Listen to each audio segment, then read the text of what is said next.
আসানসোল কর্পোরেশনের 52 নম্বর ওয়ার্ডের কাউন্সিলর কার্যালয়ের ব্যানার ছিঁড়ে দেওয়াকে কেন্দ্র করেই চাঞ্চল্য সৃষ্টি হয় আসানসোল কোর্টমোড় এলাকায়।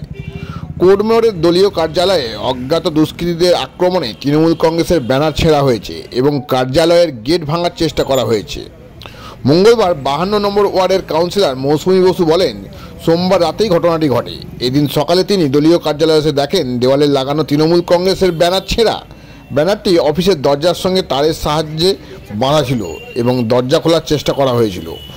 কাউন্সিলর পুলিশের কাছে অভিযোগ জানিয়ে যথাযথ ব্যবস্থা নেওয়ার দাবিও জানিয়েছেন। এলাকাবাসী পুলিশের টহল বাড়ানোর দাবি তুলেছেন। অভিযোগ পাওয়ার পরই ঘটনাস্থল পরিদর্শন করে তদন্ত শুরু করেছে হীরাপুর থানার পুলিশ। গ্রামাঞ্চল শিল্পাঞ্চলের খবর, ব্যুরো রিপোর্ট।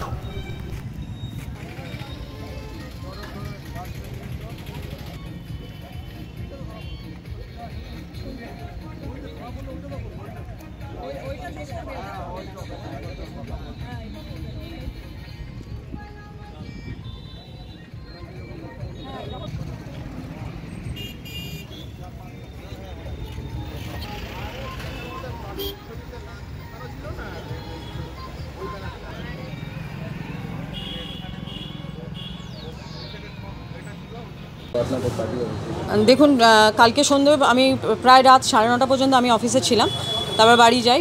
আজকে সকালে এই জাস্ট এখন যখন এলাম তখন দেখছি আমার এখানে যে ব্যানারটা লাগানো ছিল সেই ব্যানারটা দেখছি ছিঁড়ে ফেলা হয়েছে।